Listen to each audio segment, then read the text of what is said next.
দিনটা ছিল 2024 সালের বছরের শেষ দিন। এই 2024 সালে এসে আমরা এমন এমন ঘটনার পরিস্থিতি মোকাবেলা করেছি যা কখনো কল্পনায় আনি নাই। 2024 সালে জীবন থেকে অনেক কিছু হারিয়েছি, অনেক কিছু পেয়েছি, অনেক পরিস্থিতি মোকাবেলা করেছি, আবার অনেক কিছুই শিখেছি। আসলে কি বছরের বছরে সাল পাল্টাবে, ক্যালেন্ডার চেঞ্জ হবে, কিন্তু মানুষের সাথে ঘটে যাওয়া দুঃখ কষ্টগুলো কিন্তু আর চেঞ্জ হবে না। 2023 সালের ডিসেম্বরে যে মানুষ আমাদের পাশে ছিল সে মানুষ এখন আমাদের পাশে নাই। সময় এবং পরিবেশের সাথে সাথে যে মানুষও পরিবর্তনশীল তা বুঝতে পারলাম। সারা জীবন আপন মানুষ পাশে থাকে না। তারপরে চেয়েছিলাম বছরের শেষ দিনটা একটু ভালোভাবে কাটাবো। আসলে ভাগ্য বলে কথা, ভাগ্য যদি ভালো কিছু থাকে ভালো কিছু অপেক্ষা করবে, আর যদি খারাপ থাকে খারাপই অপেক্ষা করবে। কিছু কিছু সময় দেখা যায় অনেক ভালো আছে, ভালোর মধ্যে খারাপ একটা জ্বর হঠাৎ করে উপরে আসে। তারপর চলে আসছি ছাদে। ছাদে হচ্ছে আজকে আমরা সবাই মিলে খিচুড়ি রান্না করব, আর হচ্ছে মাংস রান্না করব, মানে সবাই মিলেমিশে একটু খাওয়া দাওয়া করা আর কি। তো আসলে কি মানুষ অর্থ আর স্বার্থের জন্য, ভালো মানুষগুলো অমানুষ হয়ে যায়।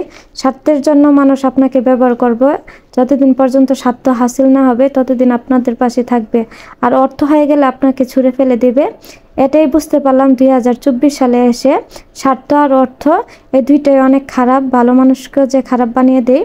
হ্যাঁ, এমনটাই আমাদের সাথে ঘটেছে, যদিও আমি আমাদের পার্সোনাল বিষয়গুলো আপনাদের সাথে শেয়ার করি না।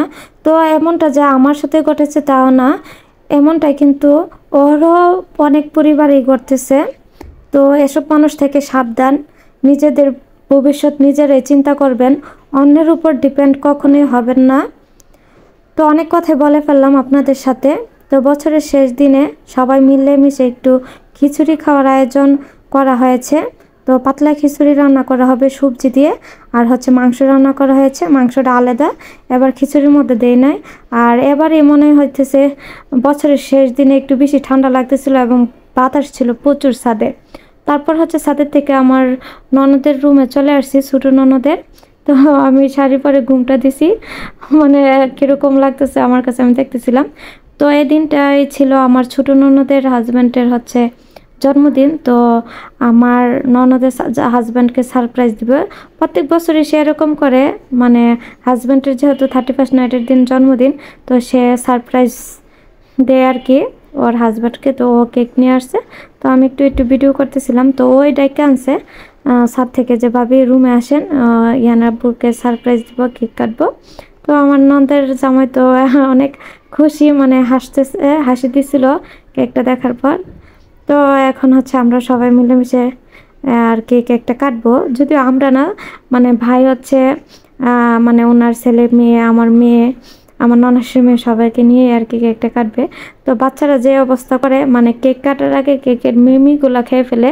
তো ভাই কেকও কাটতে পারে নাই, মানে টানাটানি করে মিমি সাইডের মিমিগুলা নিয়ে গেছিল আমার মেয়ে, ওনার ছেলে, আমার ভাগ্নি, এই আর কি। তো আবার লাস্টে একটু কেক কাটলো ভাই, কেটে ওনার মেয়েকে খাওয়াই দিতেছে। আর রাতে ভিডিও করেছি, এত স্পষ্ট আসে নাই কারণ লাইটিং পাওয়ার খুবই কম। তো যেহেতু ছাদে অনেক বাতাস ছিল, তো রাত 12টার পরে মানে একটু ছিলাম ছাদে, যদিও আমরা আতশবাজি বা ফানুস টানুস কিছু উড়াই নাই, শুধু দেখেছিলাম ছাদে দাঁড়িয়ে দাঁড়িয়ে। এটা আর আপনাদের সাথে শেয়ার করলাম না। তো সবাই এখন বসে মানে খেতে বসবো। তো আমার ননদের ছেলেটা, মানে আমার ভাগ্না বলতেছিল, মামি আমাকে খিচুড়ি দাও আর একটু ভিডিও করে, মানে ও এমন পোজ দিতেছিল, মানে বারে বারে তাকাইতেছিল যে আমি ভিডিও করি কিনা। তো এই ছিল আজকের মতো ভিডিও। তো সবাই আমাদের জন্য দোয়া করবেন, সবাই ভালো থাকবেন, সুস্থ থাকবেন। আল্লাহ হাফেজ।